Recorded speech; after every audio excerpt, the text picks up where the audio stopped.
no place like the Q.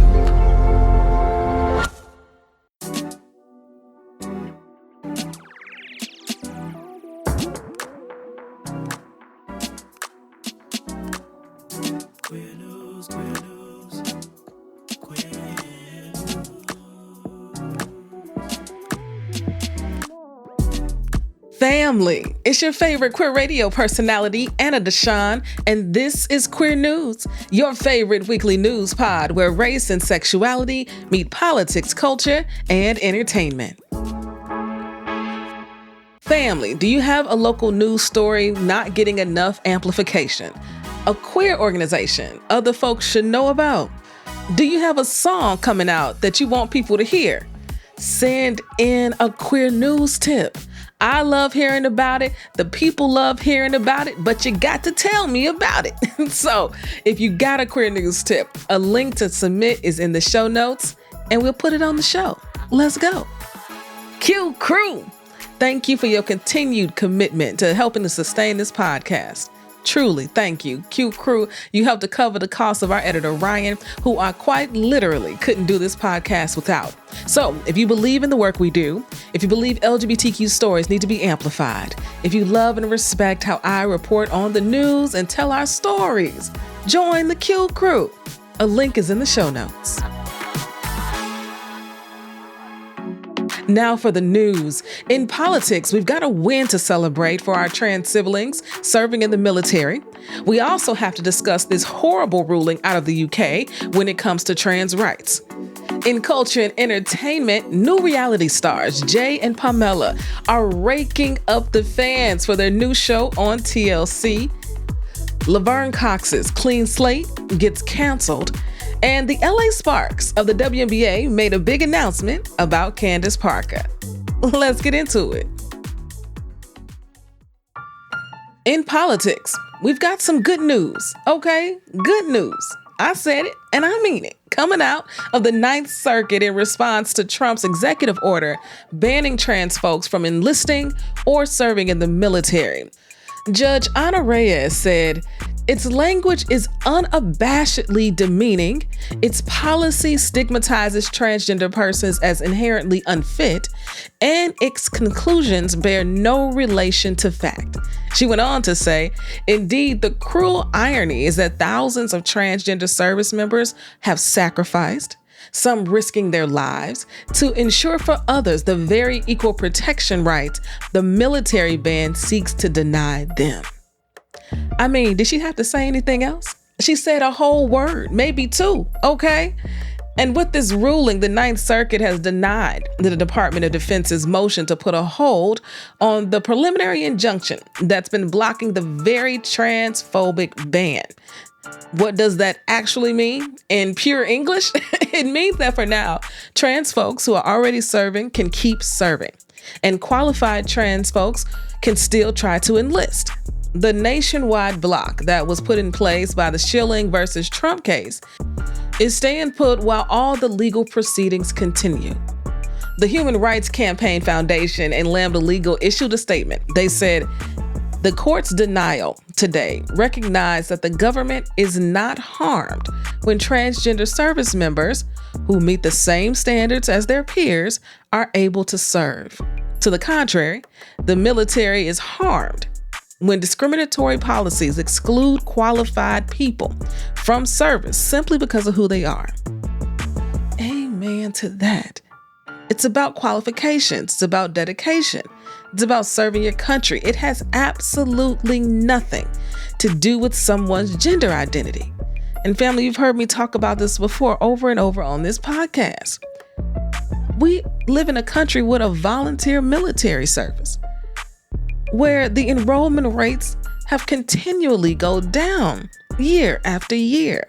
And the idea that a particular party's hate is so strong that they want to kick out people who voluntarily put their lives on the line for a country that don't even see them as fully human is wild to me.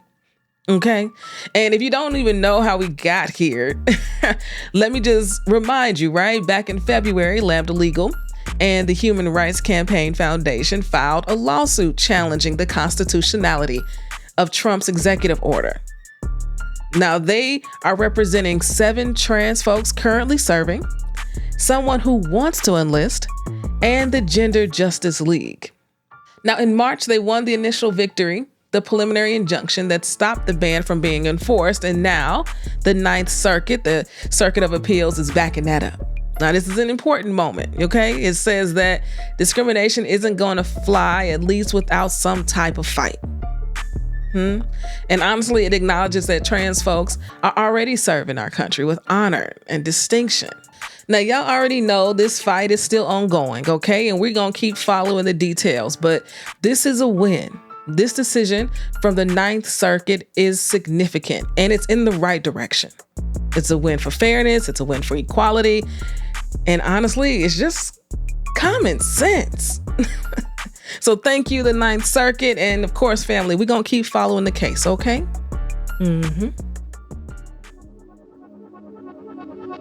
Now, family, this political news is coming from across the pond, and it is not nearly as positive. It appears Trump's hate has found its way to the UK Supreme Court. Their most recent ruling will have long-standing implications for the legal recognition and rights of our trans siblings.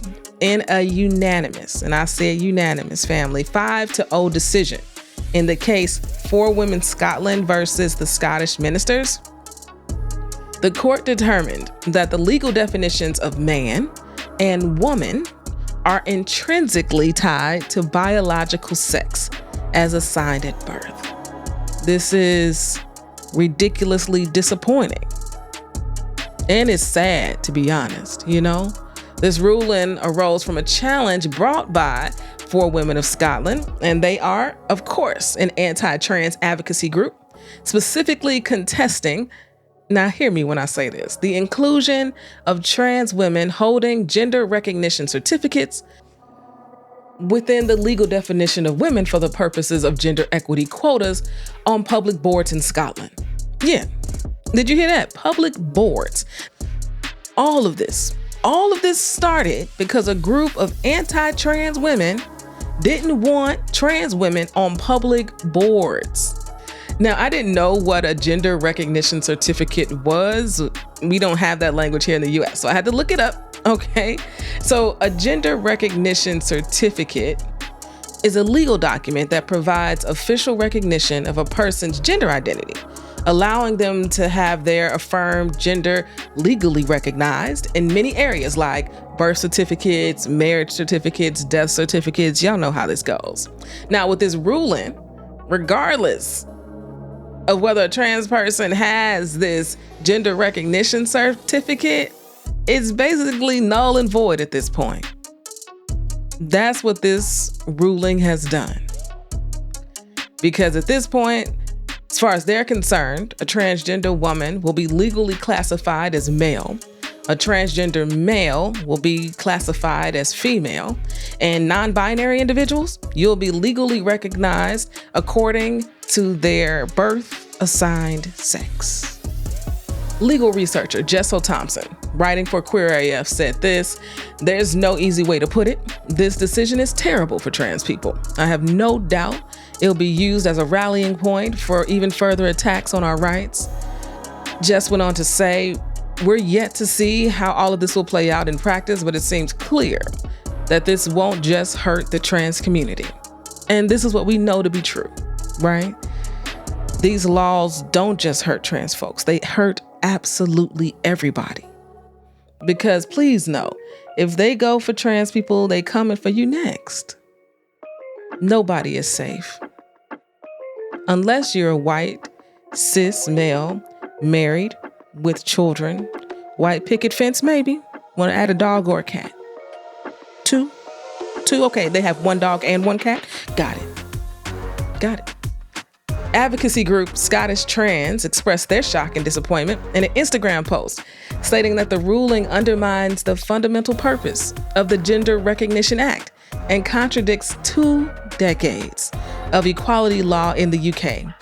They warn that this decision appears to significantly limit the legal recognition of our trans siblings' gender across various contexts. And get this, family, the Supreme Court's process in this case was also real sketchy. While the court accepted external testimony from anti-trans organizations, including praise for their legal arguments, praise out loud, it denied requests to hear from trans legal experts, raising questions about the inclusivity and balance of the perspectives considered in this decision. They heard one side of the case, family, and they said no to hearing the other side. How is that just? How is that just? UK celebrities that stand with our trans fam know they took to the internet, to voice their support. And actress Nicola Coughlan of Bridgerton, aka Lady Whistledown, raised over $100,000 for a trans charity called Not a Phase. Nicola said in her video on Instagram, to see an already marginalized community be further attacked in law is really stomach-turning and disgusting. And these people celebrating it are more stomach-turning and disgusting. Family, this is no doubt a setback, but hate will not have the final say. There's a lot of Nicolas out there. There's a lot of support. This is a moment, a really awful moment. But just remember, family, hate will not have the final say. Now, I think this is a great time to take a quick break, And when we get back, let's talk about some culture and entertainment. Hate is rising in Illinois. People like you and me are being harassed, attacked, and silenced. This isn't just wrong, it's dangerous, and it hurts all of us. Help Stop Hate is a free, confidential service that gives victims and witnesses the power to speak up. No judgment, no risk, just real help. When you report hate, you get support. Hate thrives in silence. Report hate to ilstophate.org or call 877-458-HATE. That is 877-458-4283. Help Illinois stop hate. Family, I need your help. Can you help me out? I'm excited because I've been tapped to attend World Pride in DC at the beginning of June. I'm going to moderate a couple of panels. I'm going to speak. We're going to table. We're going to network. They're estimating 2 to 3 million people to descend upon DC and celebrate Pride together. Now, we already know the state of our government today. Based where? In DC. So there is going to be so much to cover, but I need your financial support to make it all happen. I gotta bring a team out there with me to make sure we don't miss a thing, but I can't do that without you. So if you've got a few dollars, please hit the button in the show notes and support our coverage of World Pride. If you don't have a few dollars, but maybe you've got a lead on a potential sponsor, please hit me up in the show notes. We would love to reach out to them. This is going to be a monumental moment in queer history, and we want to be there to cover it. Appreciate you. Family, welcome back to the show. Now let's get into some culture and entertainment. Question for you. Question. Are y'all watching Jay and Pamela? That new show on TLC that follows the lives of Jay and Pamela, a real life couple who are not only deeply in love, but also navigating the world as motorized wheelchair users who both share a rare brittle bone disorder. Are y'all watching this? Now, I'm telling you right now, I have not watched a full episode. I've been just watching the clips, and I've even seen interviews as I prepared for this story, and I just love them. Their energy, their smile, their authenticity. I've talked with people who've watched it. I am a fan, and I haven't even watched the whole episode. They are that infectious. And we all know, right? Folks with disabilities often face a whole lot of unwanted attention just trying to live their lives, but they've decided to use that attention to educate us and to entertain us. As Pamela says so perfectly in the show, it's a blessing and a privilege and an honor because it gives them a chance to show the world their authentic selves. And Jay, he summed it up so perfectly, saying, "This is something that hasn't been done before. It feels like a cake. It's a lot of layers. You have a lot of intersectionality.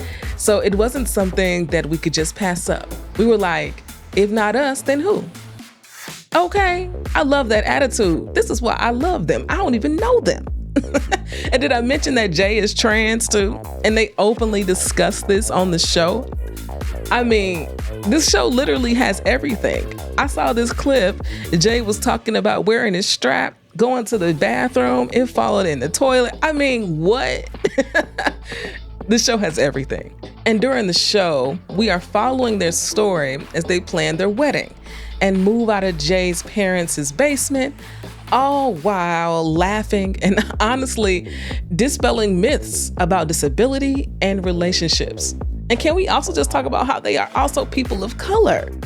I mean, they talk about everything, even their sex lives.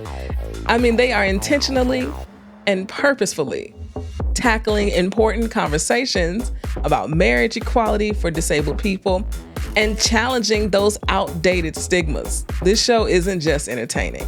It's genuinely opening up hearts and minds. So if you're looking for a new reality show that's real and good and breaking down some barriers out here in the world, Jay and Pamela is a must watch, okay? Definitely go do that. I'm gonna be on some planes. I'm probably gonna watch an episode or two finally, but I already know I'm gonna love it because I love all the long clips and I love the interviews. Yeah. In other TV news, Clean Slate has been canceled by Prime Video after only one season. Family, this is really disappointing, considering I kind of enjoyed this one, you know? It gave me the Norman Lear sitcom feel, funny, quick-witted, corny at times for sure, but strong lead characters. This show will always be known as the last completed show Norman Lear produced. And if you aren't familiar with the show, family, it stars Laverne Cox and George Wallace as the main characters, okay? And here's what the log line for the show states. It follows Harry Slate, which is George Wallace, an old school and outspoken Alabama car wash owner who has a lot of soul searching to do when the estranged child he thought was a son returns home to Mobile, Alabama as a proud trans woman, Desiree, who's been played by Laverne Cox. Mobile, Alabama, as a proud trans woman, Desiree, played by Laverne Cox. Enough said, right? There is plenty of storyline to be taken. And what's really a bummer is that this show got moved around so much before any of us got to see it. It started with Peacock in 2020, and then it moved to Amazon's IMBD TV in 2021. It was picked up in 2022, and then moved to Prime Video. So it took a lot for this even to be seen at all. Laverne Cox said this: "Of course, we mourn our baby. We mourn for the jobs that disappear with this news. We mourn the continued demise of non-IP creations. For the record, we would have gladly thrown some dragons into Harry's car wash or made Desiree a secret agent. We mourn full seasons. We mourn Norman and his bravery and his not infrequent cursing. We mourn sister projects that face a similar fate. We mourn the characters being scrubbed from storytelling out of fear." Because for real, family, with how quickly this was canceled, it feels like someone made a call and that's all that needed to happen. One call.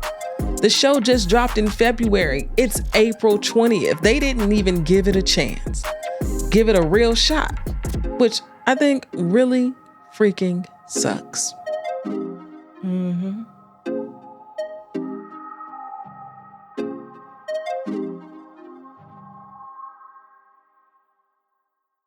For our last story today, we're going to talk women's sports, specifically the WNBA. Y'all already know. Now, did y'all watch the draft? How's your team looking? Okay, my Chicago Sky is looking pretty good. Because y'all know the season is about to start in a few weeks, and there was a lot of talent in the W. I'm happy with our picks. Haley Van Lith, her and Angel back together. her being able to learn from Sloot, I mean, this could be really good for us. And I think that W is going to soar this year. And then the LA Sparks announced that they will be retiring Candace Parker's jersey this year. And of course, during Pride Month, okay? On June 29th, no less. Candace is, of course, Chicago legend for sure. And I know we're going to be celebrating with her. And in case you aren't familiar with her greatness, okay, she was selected number 1 overall by LA in the 2008 WNBA draft. She was named Rookie of the Year that season. She was also named the MVP that season. Can I tell you how rare that is? I think she's one of 2 people who have ever done that in history, okay? Let me give y'all some more data, okay? Some more stats.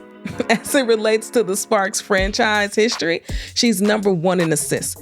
How is your center number 1 in assists? That's because it's Candace Parker, okay? She's ranked number 2 in Sparks franchise history in rebounds, defensive rebounds, and free throws made. She is ranked 3rd in points, steals, field goals made, field goal percentage, and three-pointers made. Okay, and she's ranked number 4 in games played and offensive rebounds. She holds all of those spots in LA Sparks franchise history. That is wild. In her WNBA debut against the Phoenix Mercury, y'all, she scored 34 points, setting the scoring record for a player's first game. And then a month later, she became the 2nd player in WNBA history to ever dunk in a game. And then in July of 2009, she returned to the Sparks lineup just a few months after giving birth. So what word comes to mind for you? Badass? Mm-hmm. Yep, that's what I thought, because that's what came to mind for me. Congratulations, Candace. So well deserved. Family, you know it's time for Anna's Got a Word, because Anna's always got a word. And you all know April is National Poetry Month. So every week this month, I've shared a poem with you. We started with Nikki Giovanni's Ego Trippin'. Then we did Langston Hughes' poem Harlem. And since it's Lesbian Visibility Week, I thought we should celebrate Pat Parker today. Pat was a Black lesbian poet, and her poetry spoke about her lived experience, her tough childhood growing up poor in Texas, having to deal with sexual assault, the murder of her sister at the hands of her husband, women's rights, and of course, loving women. She was an activist, a member of the Black Panther Party in the 60s, a member of the Black Women's Revolutionary Council, and the Lesbian Tide Collective in the 70s. She published 5 books, and I think the essence can be summed up in a word to a friend. She said, "I'm waiting for the revolution that will let me take all my parts with me." Heard. So in honor of Lesbian Visibility Week, hear Pat Parker herself recite one of her most famous poems, My Lover is a Woman. Family, here's Pat Parker, and we'll talk next week. Peace. My lover is a woman, and when I hold her, feel her warmth, I feel good, feel safe. Then I never think of my family's voices, never hear my sisters say, bulldaggers, queers, funny, come see us, but don't bring your friends. It's okay with us, but don't tell mama, it'd break her heart. Never feel my father turn in his grave, never hear my mother cry, Lord, what kind of child is this? My lover's hair is blonde, and when it rubs across my face, it feels soft. Feels like 1,000 fingers touch my skin and hold me, and I feel good. Then I never think of the little boy who spat and called me nigger. Never think of the policeman who kicked my body and said crawl. Never think of black bodies hanging in trees or filled with bullet holes. Never hear my sisters say, white folks' hair stink, don't trust any of them. Never feel my father turn in his grave. Never hear my mother talk of her backache after scrubbing floors. Never hear her cry, Lord, what kind of child is this? My lover's eyes are blue, and when she looks at me, I float in a warm lake, feel my muscles go weak with want, feel good, feel safe. Then I never think of the blue eyes that have glared at me, move 3 stools away from me in a bar, never hear my sister's rage of syphilitic black men as guinea pigs, rage of sterilized children, watch them just stop in an intersection to scare the old white bitch, never feel my father turn in his grave, never remember my mother teaching me the yes sirs and ma'ams to keep me alive, never hear my mother cry, Lord, what kind of child is this? And when we go to a gay bar, and my people shun me because I cross the line, and her people look to see what's wrong with her, what defect drove her to me, and when we walk the streets of this city, forget and touch or hold hands, and the people stare, glare, frown, and taunt at those queers, I remember every word taught me, every word said to me, every deed done to me, and then I hate. I look at my lover and for an instant doubt. Then I hold her hand tighter and I can hear my mother cry, Lord, what kind of child is this?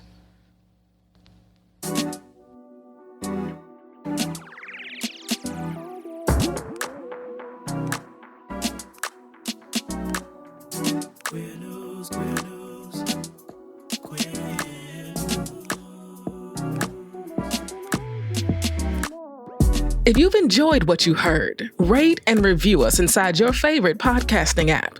This podcast is written and produced by me, Anna DeShawn. Podcast editing by Ryan Woodhall. And brought to you by E3 Radio and distributed on The Cube. We are Queer News Done Right.